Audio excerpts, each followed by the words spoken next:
And today we're talking about getting a better understanding of your target market. Now, your target audience, like anything in marketing, they're not all equal. There is always going to be some people who are more or less open to your message. So in essence, we use a tool, and it's actually a simple graph. It is a standard frequency distribution of your total target market. And you can see by that graph that it's a standard bell curve in terms of a frequency distribution. Now, throughout that bell curve, there is generally always people at either end. That's about 5 to 10%. So there's 5 to 10% of what we would call the lovers, the people who love your brand or your service or your product or your offering. They're right in there with you. They are evangelizing it to their friends, and they are the ambassadors for your brand. At the same time, at the other end of the scale, you're going to have 5 to 10% of your rejectors. They don't like the brand. Frankly, if I sat down on them one-on-one, it would be pretty hard to talk them into taking up that brand or that product or that service. Then the vast majority of the middle, who is generally who our core target markets are for many products and services, are the ones who are currently ambivalent. And depending on the target audience, they exist to about 80 to 90% of your total brand portfolio. So why is it important to understand this? Well, there's a couple of reasons. One is return on marketing investment. It's traditionally in election advertising that the Labor Party tries to spend no money advertising for Liberal Party voters because they're never going to convert them. Liberal Party spends no money on targeting Labor Party voters because they're never going to convert them. It's all about the ambivalent swinging voter, the person in the middle who is open to messages. So it's about making sure that your marketing investment and also the understanding of the key messages and what it is you need to say is aimed fair and square at that middle section. Problem is, it's really easy to get distracted by these minority audiences on the outside. So for example, if you think about internal customer satisfaction or internal employee satisfaction surveys, when you send them out to all staff, if you ever think about who are the first people that will take advantage and sign up to doing the survey, quite often it will be the lovers because they love the organisation, so they'll leap straight on in and give you lots of feedback. It may also be the haters because the haters are going, beauty, a chance on company time to tell you how much I despise you, so they get into the surveys. And the one that you really want to hear from, which is the ambivalents are in the middle, can't be bothered because they are by nature ambivalent. So here at Essence, we use that graph just to really think through the priorities of our target audiences and remind ourselves that it's really important to understand the difference between those three groups and also the size or the volume of each of those segments. One of the fantastic tenets of marketing in this world, and that is telling ain't selling. And it's one of the basic things that I certainly grew up with and we talk a lot about in our marketing practice. Many marketers think that if I could only just tell my customer base that I've got this new innovation, if I could only tell people that drink driving is really dangerous for them and they shouldn't do it, if I could only tell people that we have this wonderful new product available, then it follows that they will buy it. But the problem in marketing terms nowadays is telling ain't selling. And if you want your audience to behave differently tomorrow than they did yesterday, you have to engage and inspire and excite. And quite often this is not about telling them what to do. Let me give you an example. If I was to say to you right now, I, Penny Burke, am a very funny person. I am absolutely hilarious. Just you wait till the end of this 2-minute video. I am so funny, you will be killing yourself laughing. What is your natural reaction to that? Just think about that for a second. Now, some of you may be kind and be sitting there going, oh, we'll give you the benefit of the doubt. Many more of you may very well be sitting there going, I'll be the decider of that. Leave it to me to decide. You entertain me and I'll see if I find you funny. And that's fair enough, and it's exactly the way that communication works. Telling ain't selling. But if I just stood here and told you 5 jokes that were absolutely hilarious and never even said anything about whether or not I was a funny person, you would come to the conclusion in yourself that there goes Penny Burke and she's a funny person. So that is the trick with marketing. If you have a beautiful high quality champagne, you could shout over and over again, it's won lots of awards, it's very high quality, do you hear me? It's a special colour, it's very high quality, it's so high quality. Or you could quietly say, it's French. and you may well achieve the same outcome. So whenever you're designing your marketing programs, the key thing we would say here at Essence is to remember that telling ain't selling. And today we're talking about the 3 laws of marketing. Now, people like to really make marketing very confusing and very complex. Here at Essence, we're in the business of making marketing simple. So there are 3 key laws that I would like to run through with you now. So the first law of marketing is understanding what it is that you're famous for. What are you famous for? What makes you different to other people that are in your marketplace? So there's 2 aspects to what it is you're famous for. There is the rational aspect, the functional, the things that you do, and then there is the emotional aspect of the service or the goods that you provide to your marketplace. Both of these levels are really important in terms of being able to understand how to market and how to build fame for your brand, your organisation, whatever it is. So Nike rationally sell running shoes, cushioning, technology that supposedly makes it superior, fit, comfort. That's what they sell rationally. Emotionally, what Nike sells is winning. That's what they sell. Women's Weekly or a gossip magazine, rationally they sell news, gossip, entertainment. Emotionally what they sell is escapism, an opportunity to get out of the everyday and think about something else. So understanding what it is you're famous for on both of those 2 levels is about what makes you different and what's going to make customers come to you, and that is the first law of marketing.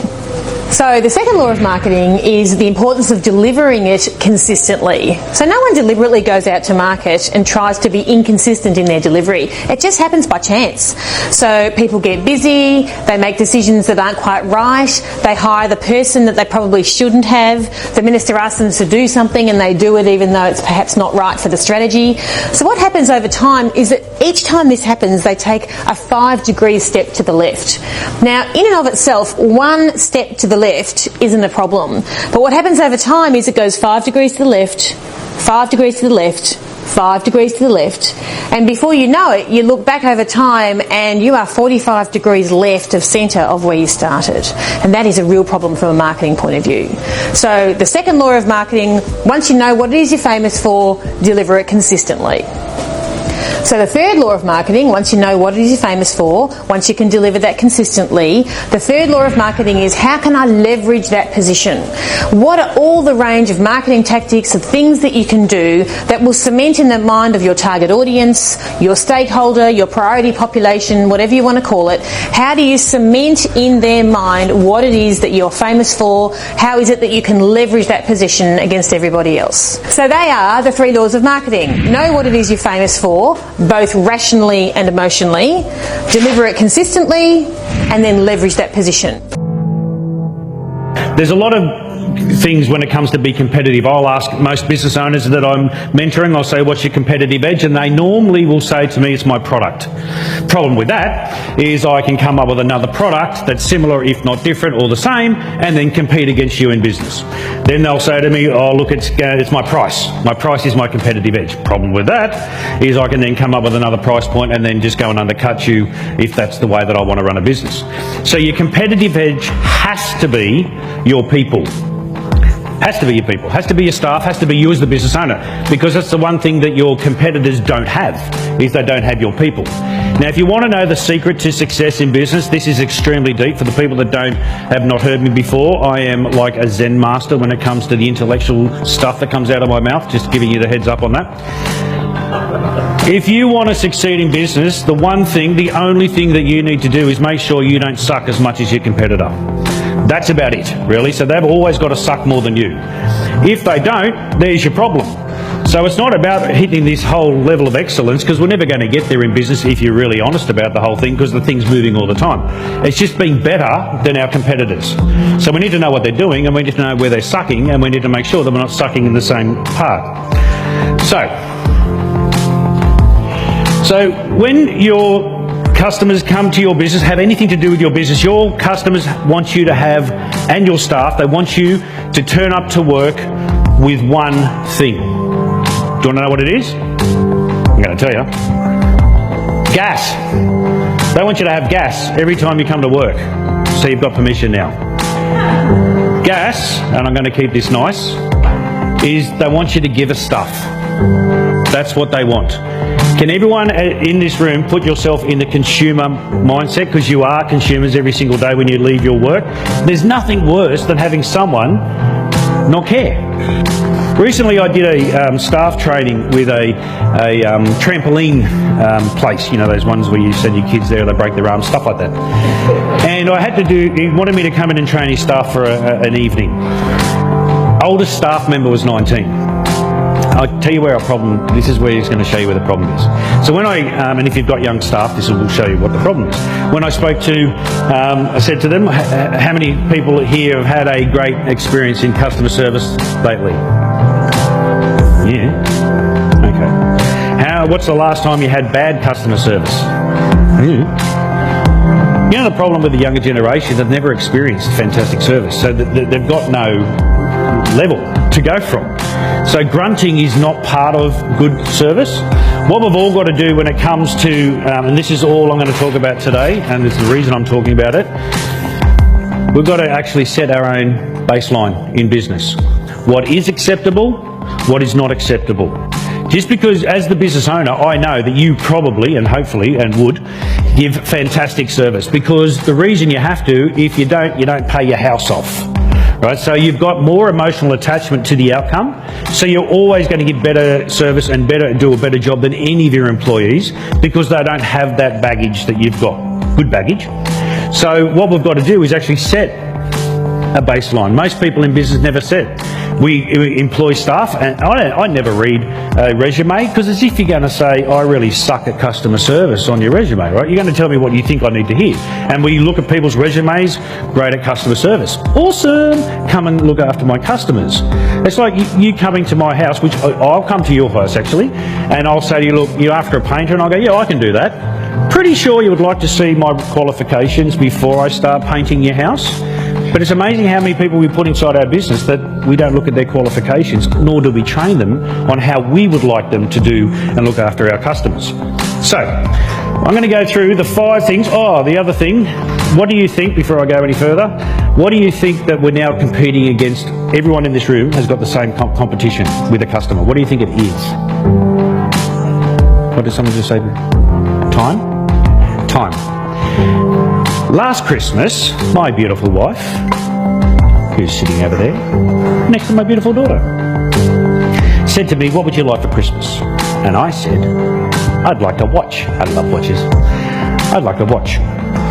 She gets off the lounge, she goes over to her laptop in the kitchen and starts looking. I'm thinking, sweet, getting a watch.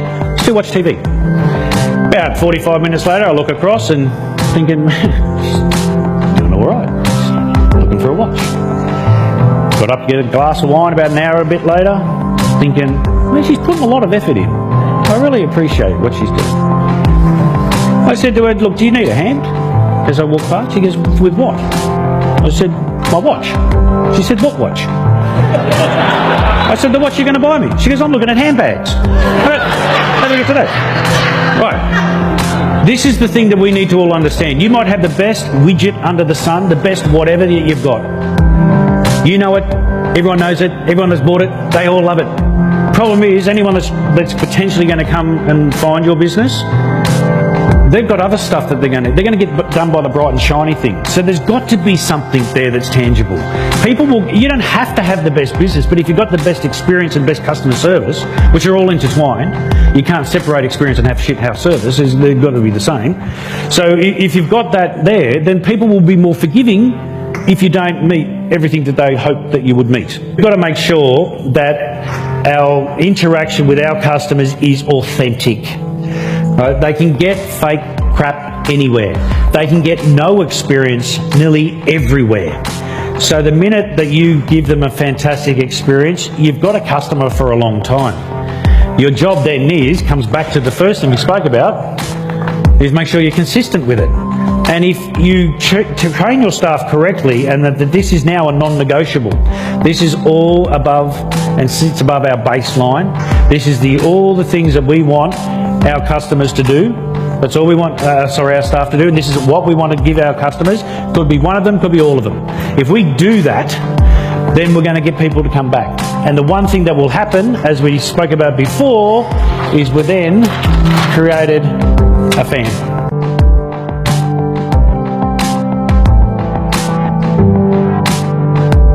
For the last 22 years, I've travelled the globe working in 29 different countries with sales professionals. And one of the things I can tell you about the very best people in every industry is that they do three things exceptionally well. They're very clear on what their goal is. They connect exceptionally well with their customers and clients. And they change before they need to or before they have to. And I'd love to work with your people in your organisation and get your people very clear on what the vision of the future is for them. Is making sure they have their own personal goals identified, their own professional goals clearly written down. Because what I do know is that when the why becomes clear, the how becomes easy. See, all too often we teach them about what and how, but they need to come to the table with a clearly defined why, because when they have a clearly defined why, they'll do the uncomfortable and the inconvenient, which means they'll change quicker than everyone else. We need to get them focused on what they need to stop doing and what they need to start doing to move themselves towards what they want to achieve, but more importantly, become the best version of themselves when they're in front of your customers, your clients, and your prospects. And then, of course, it is about connection. All too often, sales professionals now are relying on tools to communicate with their customers. We don't want them to communicate, we want them to connect. We want them to teach them about how to ask those 10 fact-finding questions to really get a sense of where the opportunity, where the challenge is, and where they can best add value to your customers or clients. We also want to show them a formula called 10 by 10 by 10. You see, most sales professionals, the ones that are average at best, mediocre at worst, is what they tend to do is they disperse their energy rather than focusing exactly on what they need to do. So my 10 by 10 by 10 formula is who are your top 10 customers? Who are the 10 that have got the greatest potential to grow? And who are your 10 best prospects? Rather than going and fiddling around on the fringes, we get them very clear and very defined in what they need to do, the activity, because activity cures inactivity. And we give them some strategies on how to brickwall the best ones in, because they're on your competitors' prospect list. We get them to create some strategies on how to take the customer buying 1 or 2 products or services to buy 5 or 6 or 10 or everything. And then we get them to strategically think about how they're going to move a prospect into a customer, into an advocate, into an ambassador. There are so many sales hacks on how to get your foot in the door, or how to get past the gatekeeper, or what to say to win the best appointment. But the truth of the matter is that unless you have a valid business reason combined with being able to create cut through at a psychological level, then doing all of these things is going to be so much harder. So what do I mean?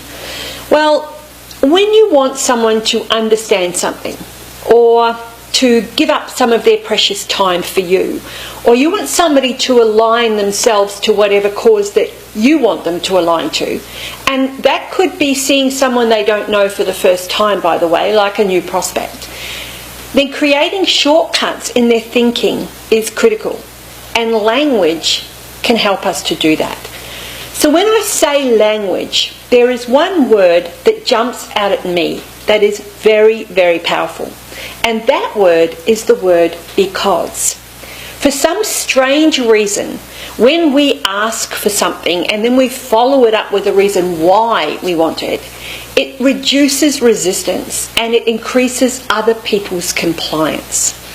If you do want to dig a little deeper into the science behind all this linguistics and heuristics, then Robert Cialdini addresses some really cool examples in his book Influence. And it's all based on the research that was originally done by a psychologist called Langer.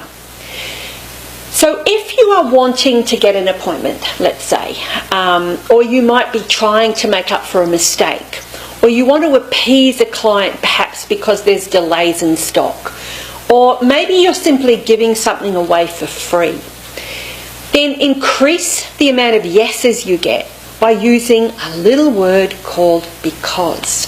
Because it's been proven to double success rates. Giving a reason why is an extremely powerful part of communication.